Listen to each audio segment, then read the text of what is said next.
Good morning. This is the math department, grade 11. This is the first session on complex number, Amjad High School. The objectives of this session, this is the first session on complex numbers. Definition of the imaginary number I.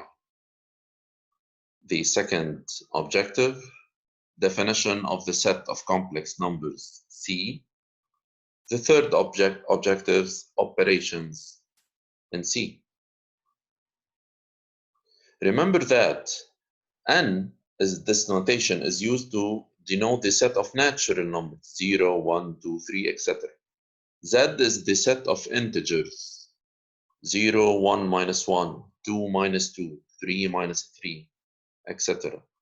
Q is the set of rational numbers, any number that can be written as a fraction where the numerator is integer, denominator is a non-zero integer, like minus 3 over 4, like 1 over 7, like minus 5, like 0, like 0.4444. This is a non-terminating but repeating. This can be written as a fraction. Q bar is the set of irrational numbers, like minus radical 2, radical 3, pi, and so on. R is the largest set that you've studied already. It's the set of all real numbers. Minus 2, minus radical 2, radical 3, 0.5 bar, etc. You know that N is a part of Z, and Z is a part of Q, and the Q is a part of R. In the activity that was assigned in the previous session, we asked you to solve in N the following equations. 3x minus 6 equals 21, so 3x is 27, x equal 9. It's very important here to check if your solution is in the indicated set. So 9 is a natural number. That's why this solution is accepted in N. X squared minus 4 equal to 0, then x squared equals 4, then x equal 2 or minus 2. Note here that minus 2 is not in N. That's why you have to reject this solution. So it's very important when I tell you to solve a certain equation, you have to be careful in which set you are working. Solve in Z the following equations. X squared minus 4 equals to 0, x squared equals 4. You will have two solutions, 2 and minus 2. And in this case, both solutions are accepted because these two numbers are in Z. 2x squared plus 3x plus 1, you can use calculator and you will get the solutions minus 1 and minus half. Minus 1 is in Z, whereas minus half is not an integer. That's why you have to reject this solution. Solve in Q the following equation. This is the same equation in the previous page. Now, using calculator, you will have two solutions, but here the two solutions are accepted because these two solutions are considered rational numbers. X squared minus 2 equals to 0, x squared equals 2, x equals minus radical 2 or radical. Both solutions are rejected. These solutions are not in Q. Solve in R the following equations. X squared minus 2 equals to 0. Now, the solutions, radical 2 and minus radical 2, are both accepted because radical 2 and minus radical 2 are real numbers. Solve the equation x squared plus 1 equal to 0, which means x squared is minus 1. There is no real number whose square is minus 1. So this equation has no real roots. So it's quite important to know in which set you are solving. We notice the existence of equations that have no roots in the indicated set. In the real number system, there is no solution to the equation x squared equals minus 1. In this new chapter, we'll study a new number system in which the equation, or as an example, x squared equals minus 1, does have a solution. So a new set of numbers other than the set R should be introduced. The backbone of this new number system, or of this new set, is the number I. So I here is not a letter, it's a number, but not a real number. I is also known as an imaginary number. It's not found in the set R. It has the following property. I squared is -1. Definition of I. It's an imaginary number with I squared equals -1. Example 1. The solution of the equation x squared plus 1 equals 0 in the new set of numbers is x squared equals -1, then x squared is I squared, then x is I or minus I. So if I'm solving this equation in R, you will tell me no solution because I and minus I are not in R. The solution of the equation x squared plus 4 equal to 0 in the new set of numbers. X squared is -4, x squared is 4i squared, since -1 is I squared, then x will be 2i or -2i. Notice that 2 is a real number, -2 is a real number, whereas 2i and -2i are not real numbers. What can we call these two numbers? You will see later in this session that these numbers will be called complex numbers. Another example, the solution of the equation x squared plus 2x plus 3 equal to 0 and the new set of numbers is, if you use calculator, you will read these two solutions.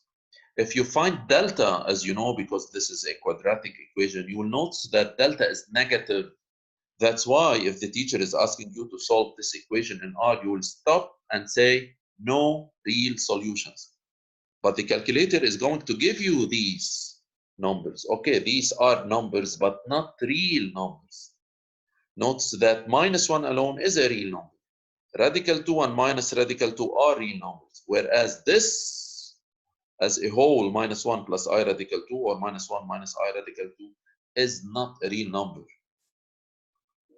What can we call these two numbers? Actually, these two numbers are called complex numbers. The form z is here just a notation.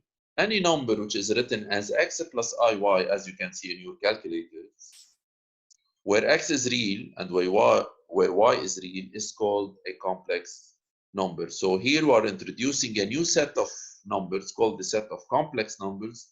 All numbers that can be written as x plus iy, where x is real, y is real, and where I squared is -1.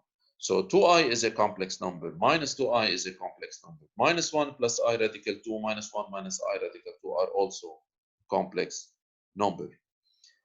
Notice here that n is a subset of z.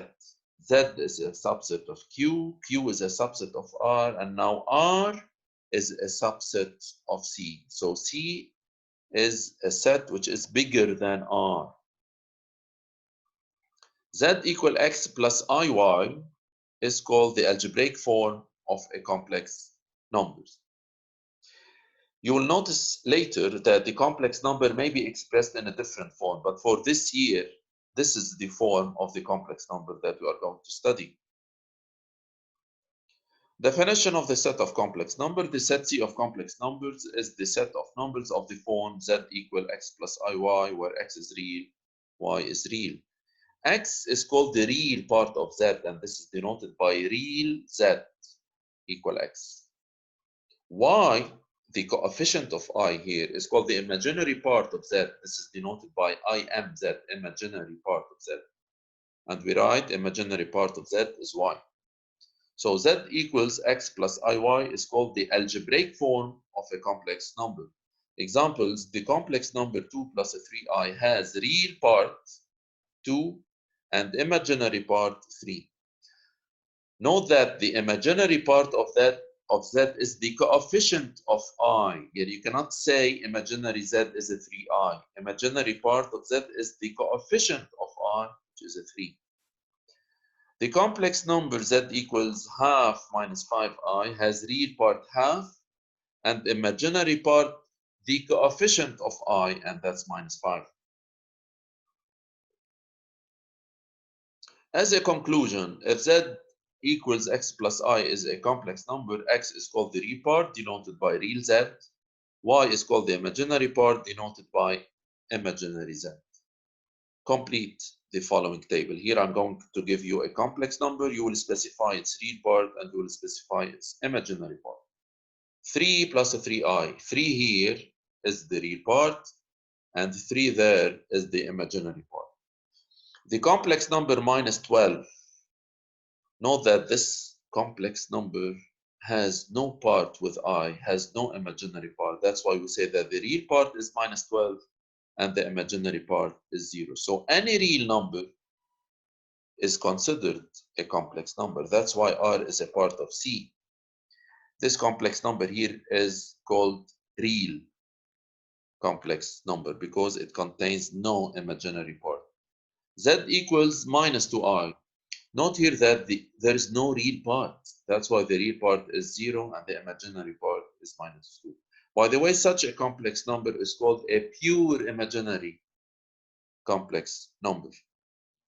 Another example here, to tell the real part, you need to collect the real elements 1 minus radical 2. For this and that, if you take I common, the imaginary part will be 1 plus radical 3. Z equal 2 minus I over 3. If you split this fraction, you will get the real part as 2 over 3 and the imaginary part minus 1/3. Z equals I plus I radical 5. Be careful here, you don't have a real part, because if you have I common, you will get inside the bracket 1 plus radical 5, indicating 0 for the real part and 1 plus radical 5 for the imaginary part. What about the geometric representation? How can we represent a complex number geometrically? First, let me start with the geometric representation of the real numbers that you know. Remember that each real number is represented by a point plotted on the real axis. Example, if you look at the real axis, what about the numbers radical 2 and minus radical 5? The number radical 2 is placed simply radical 2 units to the right of the origin on the real axis, whereas the number minus radical 5 is placed radical 5 units to the left of the origin on the real axis. So whenever you mention a real number like 7, you can plot it here. And whenever you consider a point on the real axis like this point where I'm pointing at, this is minus 4, for example.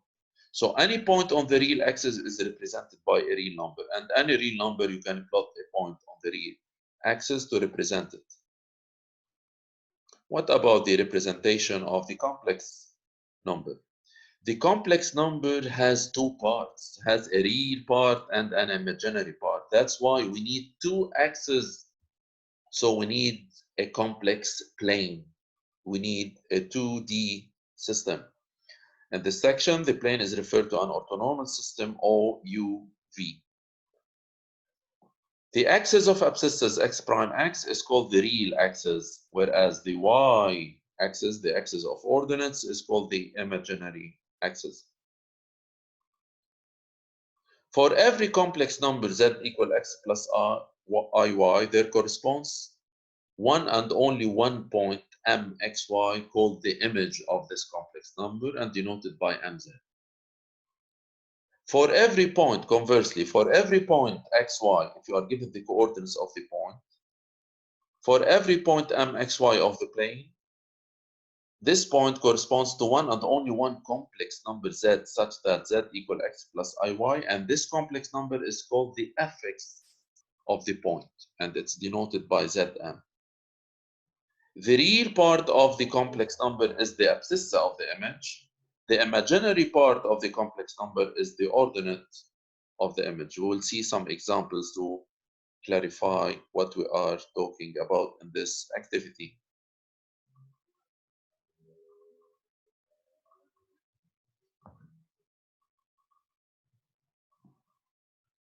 If you look at this coordinate plane, look at this point, M. M has coordinates 6, minus 1. Consequently, the complex number that represents this point is z equals 6 plus iy. If I change the complex number to 2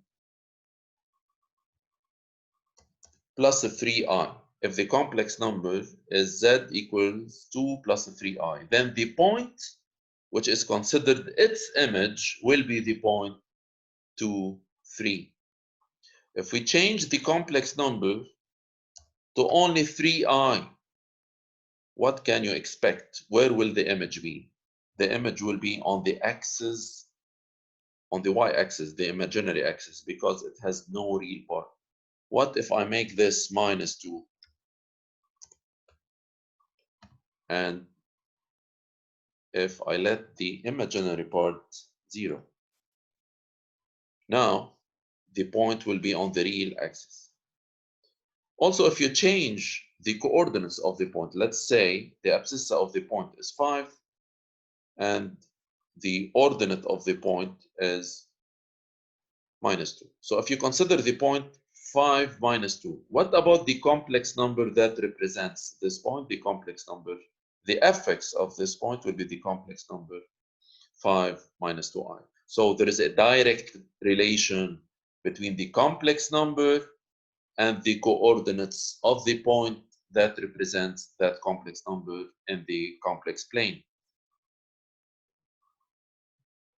Examples.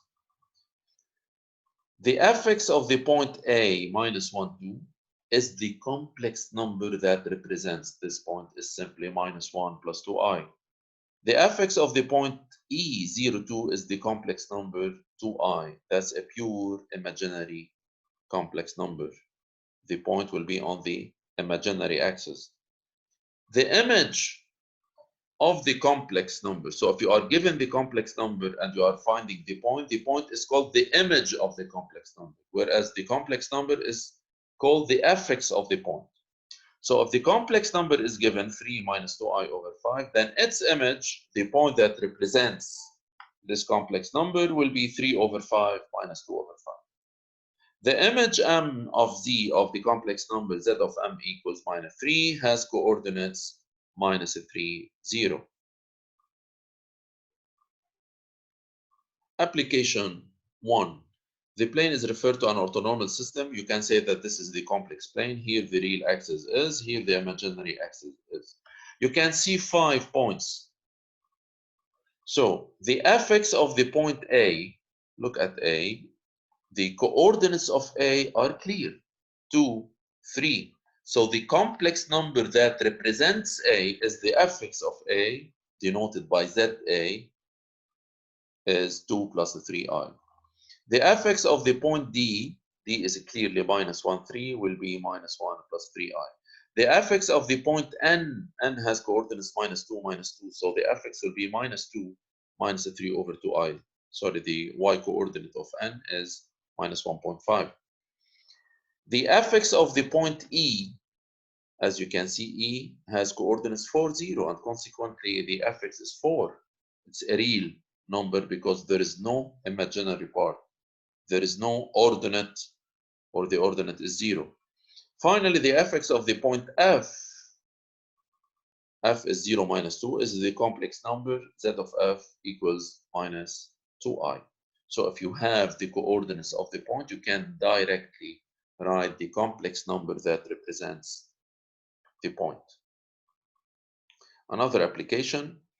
What is the image of the complex number 2 minus 2i? It's a point. The image of a complex number is a point. What are the coordinates of this point? Simply 2 minus 2, the real part and the imaginary part. The image of the complex number half plus 4i is simply the point half 4. The image of the complex number zh3i is the point h, 0, 3. The image of the complex number zk minus 5 is the point k, minus 5, 0. Finally, the image of the complex number zg2 minus 3i over 5 is the point G with coordinates 2 over 5 minus 3 over 5. Now let's move to operations on complex numbers. If you have two complex numbers, z1 equals a1 plus ib1 and z2 equals a2 plus ib2, where a1, a2, b1, b2 are all real numbers, we have The opposite of a complex number is simply you multiply by minus. It will be minus a1 minus ib1. How we add complex numbers? Here, as if you are adding traditional polynomials, you collect similar terms. You will collect the real parts alone, and you take I common, and you will have the imaginary part. How you find the difference of two complex numbers? Simply, you will subtract the real parts, and you will subtract the imaginary part. How you multiply complex numbers? To multiply the complex numbers, here you need to expand as if you are doing expansion in traditional polynomials like a1, a2 plus I a1 b2 plus I b1 a2 plus I squared b1 b2. You cannot consider this a final answer because I squared is simply minus 1 and you need to write this as minus 1. So this will be a component of the real part. Then you will collect the components with no I alone and the parts with I alone so that it's written as x plus iy. You need some examples here to clarify what we have said. Consider the following complex numbers, z1, 2 plus 5i, and z2 minus 3 plus I. Write the following complex numbers in the algebraic form, z1 plus z2. This is z1 and this is z2. Simply you add the real parts, and that's minus 1. And you add the imaginary part, like 5i plus I is 6i. And this is the final answer. Do this subtraction, z1 minus 2z2. First, you expand 2 plus 5i. This 2 you expand it. Plus 6 minus 2i. Now you collect the real components to form an 8. You do the imaginary components, 5i minus 2i, and that's 3i. What about z1 squared plus 2z2? This is z1 squared plus 2z2. z1 squared, you simply apply the identity a plus b squared, and that's a squared plus 2ab plus b squared. Now, what about this 2? You expand it, minus 6 plus 2i. Now, this I squared must be written as minus 1. You cannot keep it like this. So it will be 4 plus 20i minus 25 minus 6 plus 2i. This will be minus 27 if you collect the real components plus 22i. Another example, write the following complex numbers in algebraic form specifying the real parts and their imaginary parts. Z equal 1 minus 2i squared. Again, you can deal with this as if it's the identity a minus b squared. Expand. It's a squared minus 2ab plus b squared. Again, I squared is minus 1. So it's 1 minus 4i minus 4. Collecting the real parts, that's minus 3 minus 4i as a final answer. And the real part here is clear. It's minus 3, and the imaginary part here is clear. It's minus 4. Z is 1 plus I into 2 minus 3i plus 1 minus I all squared. First, we do the expansion. As I said, as if you're doing expansion of traditional polynomial. So that's 2 minus 3i plus 2i minus 3i squared. What about this? This is the identity, a minus b squared, a squared minus 2ab plus b squared. Wherever you have I squared, you should write minus 1. So it's 2 minus 3i plus 2i. I squared is minus 1 multiplied by minus 3. That's plus 3 plus 1 minus 2i. And I squared is minus 1. Simplifying the real parts, it will be 5. Simplifying the imaginary parts, you will get minus 3i. So the real part is 5 and the imaginary part is minus 3. Do not forget to do the homework attached in the Google Classroom with this session. Thank you very much.